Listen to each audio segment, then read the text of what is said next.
Horseshoe crabs up on the far side. When we get up to the aquarium lab, we're actually going to see a younger horseshoe crab and have an opportunity to interact with it potentially. They're always a favorite of mine to talk about because horseshoe crabs are a very ancient animal species. Braden, do you like dinosaurs? Yeah, Max, do you like dinosaurs? Did you know that the horseshoe crab is actually a species of animal that is older than dinosaurs? Their fossils first appeared in the fossil record about 400 million years ago. In comparison to dinosaurs, the earliest dinosaurs appear in the fossil record about 200, 250 million years ago. In the right area of the park, as well as for reference, for depth. A lot of animals can swim very deep, so we say, oh, they can swim 3 sky towers, 4 sky towers underwater. For example, a dolphin can go about 4 sky towers. So that's pretty fun. This is Dolphin Stadium right over here. Anybody in our group a fan of the Anchorman movies? Yeah? You seen Anchorman 2? The opening scene where he's working at SeaWorld was filmed right here a couple years ago. Also of note, when it comes to Dolphin Stadium, this was originally the home of Shamu, so see Sea Lions Live. One of the better ones. Yep, right here. So, I do have the show schedule, but it is on the back of your maps. The show is relatively short, it's about 15 minutes, so it doesn't take a whole lot of time out of your day, which is a good thing. But I don't know, we just switched our hours to our kind of off-season hours today, so I don't know how the show's running. What's that? For everything else in their exhibit, so they're not really a species that we can keep here. We tend to have a lot of reef sharks, because reef sharks have a set home range and they kind of just patrol their little area, so it works when you're kind of limited. Is Mission Bay. Now the significance of Mission Bay is that it is the source of all the seawater here at SeaWorld San Diego. And what's unique about that setup is that of the 3 different SeaWorld parks that we have in our company, we are the only one here in San Diego of the 3 that have a natural saltwater source right next to the park. Now, in order to bring in water from a natural source and have it be appropriate for our animals, you need to filter it, and we have a very involved filtration system. We have filter. It may be best to park the stroller on the side, just because it's a little tight for space. And then when we go inside, I'm going to go off the microphone. You may already notice it's getting a little echoey already. It would be very distracting. Okay, so these fish are a freshwater fish species. We're going to come over here, hon. These are called archer fish. Now they're right up on, there's a big picture one right behind you guys too. You want to take a look. Does anybody know why we call them archer fish? Anybody, have anyone ever heard of this fish species before? Without cheating. Okay, so they actually have a very unique way of their krill. And what we're going to do is we're going to take a krill and we're going to put it on one of these tree branches and we're going to watch what happens.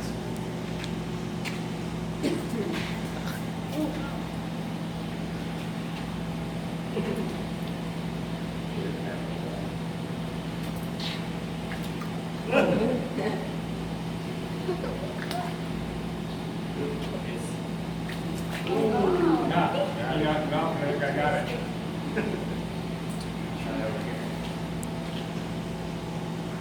It's up. Splash up. Bless you. Bless you. This one. Oh!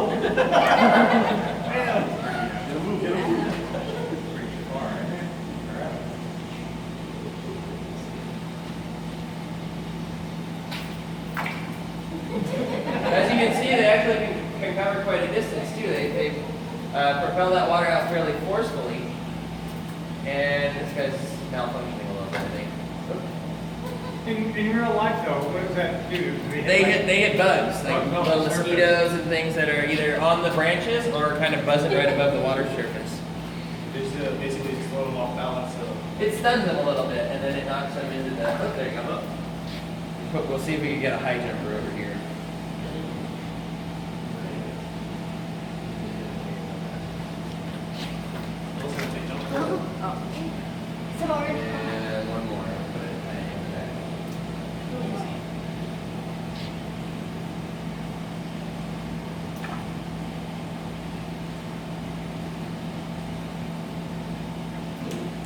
Look, it's raining in here. Can you believe it?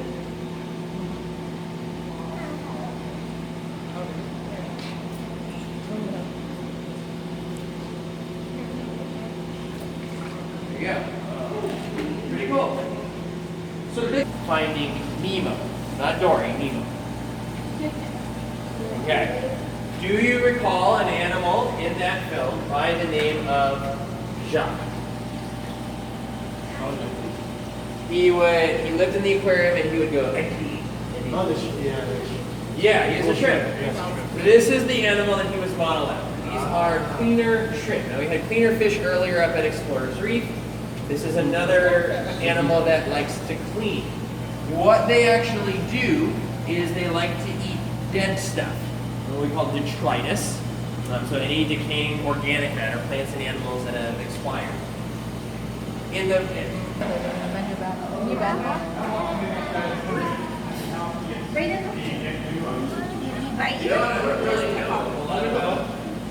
Put it in.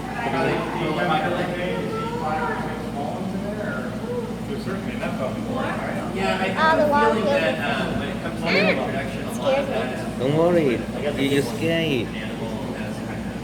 It's clean. It just gets sucked up.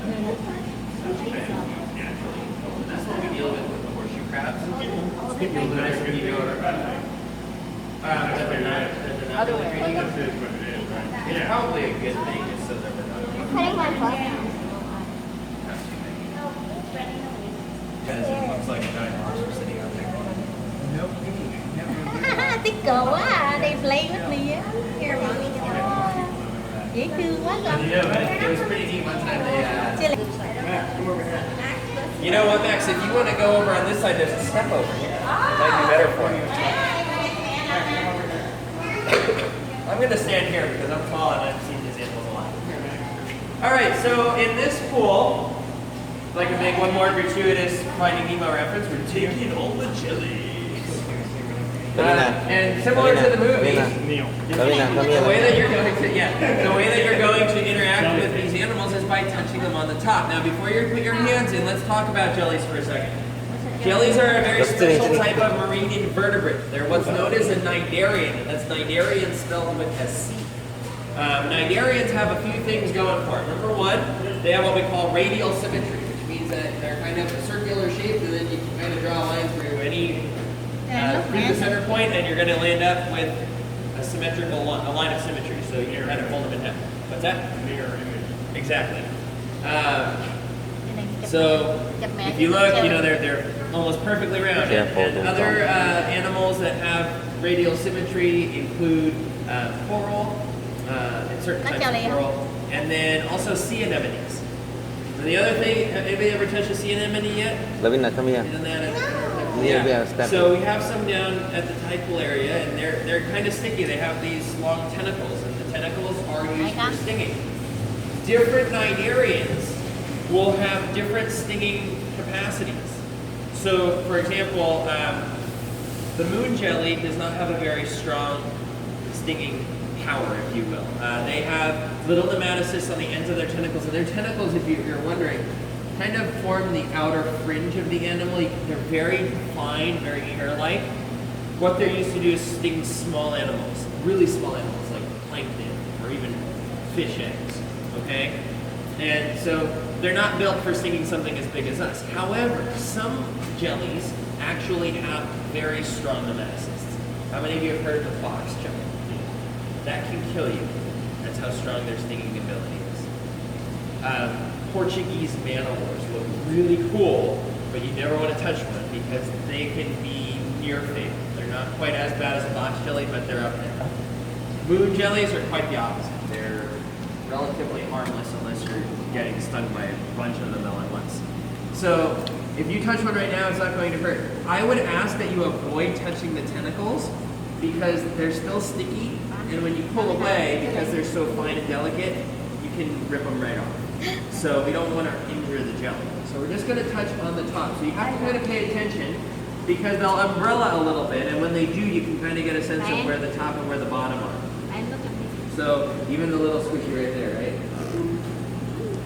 So if you see one on its side, you can kind of reach to the other side and head on the top. Đây. Wash the hands. There's soap on the wall there.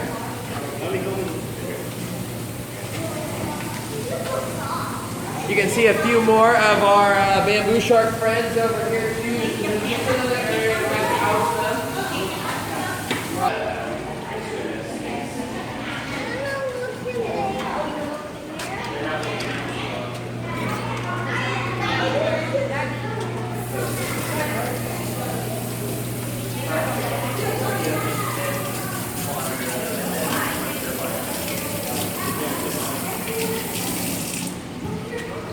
If you look up as well, you'll see a juvenile female ring light. So this is not real, but it is a model, and I know it's a female because if you look at the fins on the underside of the shark, okay guys, we actually have to get going, so we can actually get up one more. If you look at on the bottom here, those are what we call pelvic fins. What if they hand? add an extra What set hand? of fins on top that look like fingers, What those are hand? claspers, and those What are only hand? found on males. Okay. Guys, no more get to the water, please, because we just washed hands. Okay. We have to get going. Well, wash hand, wash We hand, don't wash really hand. have time. Wash hand.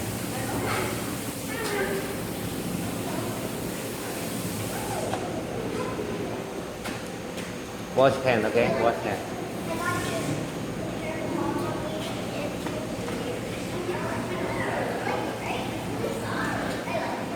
Like, wash hand, wash hand.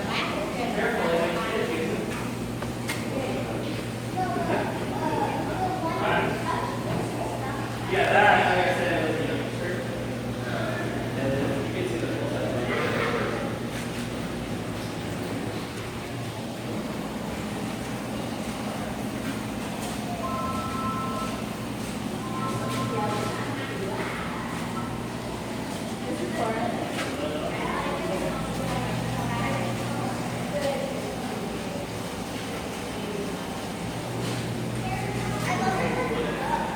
Em.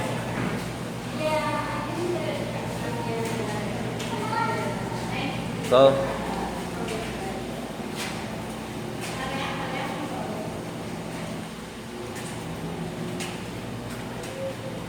Go.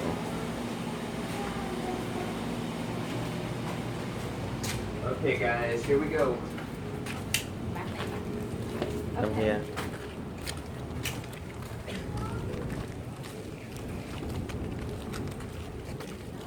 Yeah. Lavina, you touch the jellyfish? No, it's the same like we eat in the restaurant. No. So same, money. No, they, no, Same. no, they impossible. Why you Does anybody have any questions about what you just saw in there? so beautiful? So I mentioned earlier about the archerfish and how their habitat was being lost. So the same applies for the cleaner fish, in that they tend to live around coral reef habitats. And when it comes to coral reefs, unfortunately, a lot of coral reefs are kind of falling apart right now because of air pollution. Now the question then becomes, how does air pollution affect And what time? coral? Marine biologists, do you know how that happens? The charger? No? Okay. So when we use energy, in order to produce the energy that we use, we generally create a lot of air pollution. And in air pollution, there's a lot of carbon elements, and they have a tendency to then be absorbed by the ocean. Even though we think of air and water being separated, the ocean can absorb a lot of our pollutants. And what happens is those pollutants often can chemically react with some of the materials in the shells of coral and other structures like snails and animals that have calcium carbonate in their bodies. And it makes the animals kind of more delicate, and they begin to kind of fall apart, and then the coral reef begins to fall apart and collapse. Animals lose their homes, and it's just this whole kind of snowball effect. So we often try to encourage folks to find ways to be energy efficient in an effort to not produce quite as much air pollution, either by kind of saving energy around your homes, which is also beneficial in your electric bill, and also with your automobiles. A lot of times carpooling is very effective at cutting down on air pollutants too. So even though we don't have coral reefs right here on the California coastline, we do have to be cognizant of our air pollution because it not only affects those animals but many other creatures as well, both on land, air, and sea. Okay, so now we're going to our animal care facility. We need a bathroom though, right? 10-second stop. 10-second stop? Well, so we can stop, we can swing by one, but we have to keep moving and then you guys can try and catch up if that's okay? Okay. So I'll take you past the Sea Lion Stadium, and then once we get by the Sea Lion Stadium, there's a bathroom.